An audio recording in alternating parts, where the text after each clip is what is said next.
Children, now today we come to the next subtopic in the lesson gravitation, and that is free fall. Now to understand what free fall is, I will give you an example. Now let us say that we have the earth here and we have an object released from a certain height. Let us say we release a ball from the 5th floor of a building.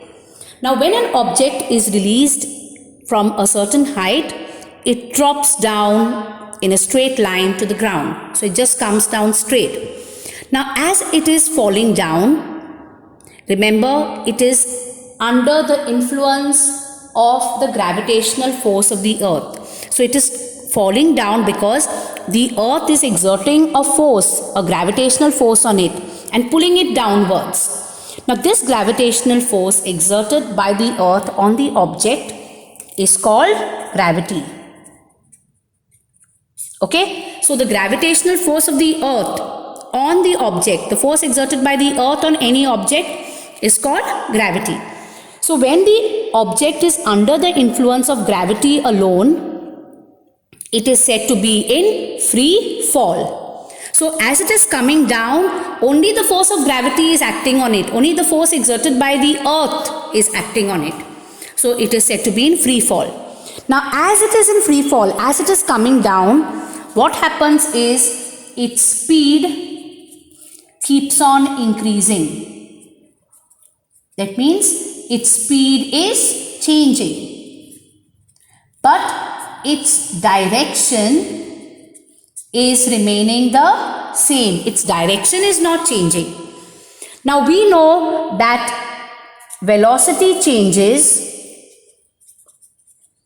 when speed changes, or when direction changes, or when both change.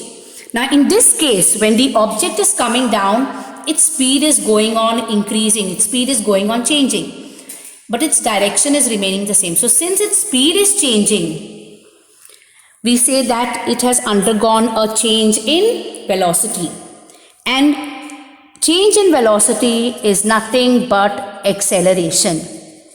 So when the object is in free fall, it is undergoing acceleration. Why is it undergoing acceleration? Because its velocity has changed. And why is its velocity changing? Because even though its direction is the same, its speed is going on changing. Now this acceleration, this object is undergoing acceleration only because of the force of gravity, and therefore it is called acceleration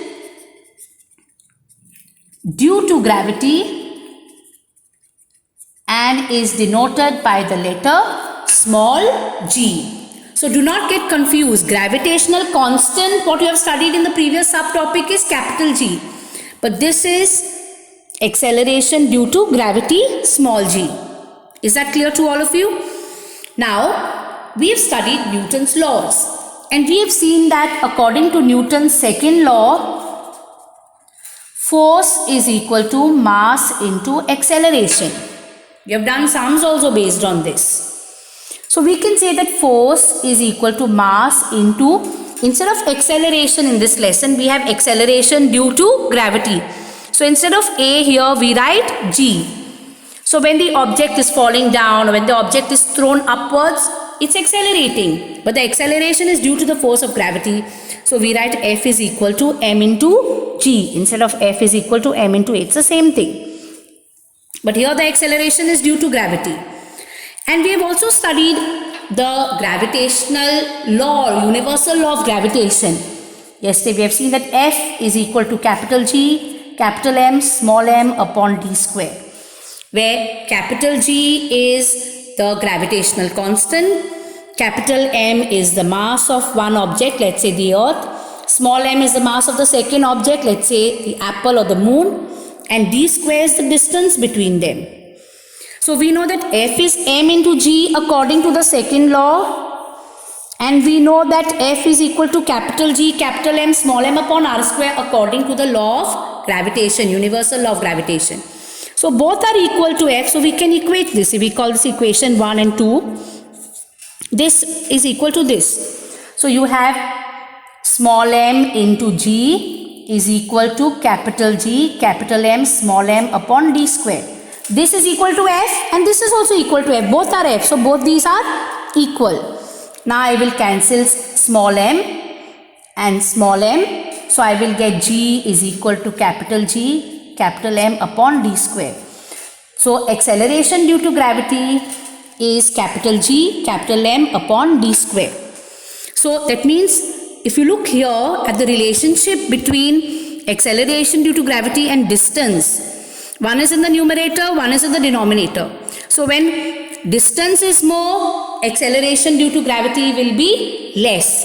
And when distance is less, the value of acceleration due to gravity will be more. So if you look at the earth,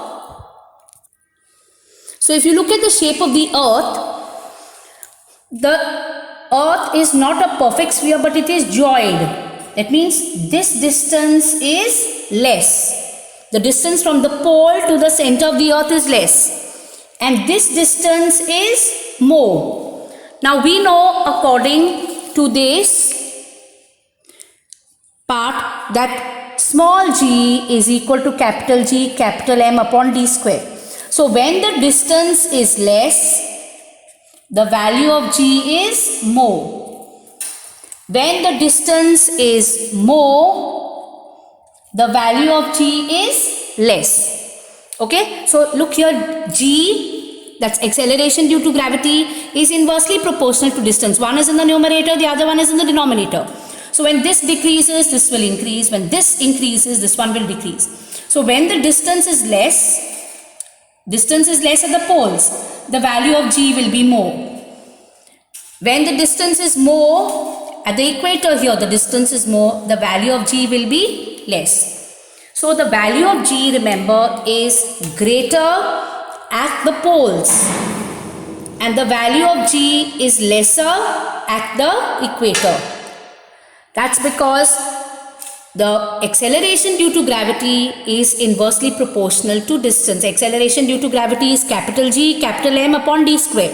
It's inversely proportional to distance. Greater the distance, lesser will be the value of G. So at the equator, the distance is more, so the value of G is less. And lesser the distance, at the poles the distance is less, the value of G will be more. But for all practical reasons, the value of G on an average when you're doing all the sums is taken as 9.8 meter per second square. So the unit of acceleration due to gravity is same as acceleration because both are acceleration. Only thing here we write small g because the acceleration is caused by gravity. So you have to know this well, children. You have to know what is free fall. You have to know that when an object is in free fall, its speed keeps changing, direction is the same. So it undergoes a change in velocity, it undergoes acceleration. That acceleration is called acceleration due to gravity. Then you have to know to equate both the values of forces. Forces m into a according to Newton's second law and forces capital G, capital M, small m upon d square according to the universal law of gravitation. Then you equate them, you get this. Both these are inversely proportional, acceleration due to gravity and distance. Greater the distance, lesser is the value of G, lesser the distance, more is the value of G. So the value of G is not the same, the value of G will change.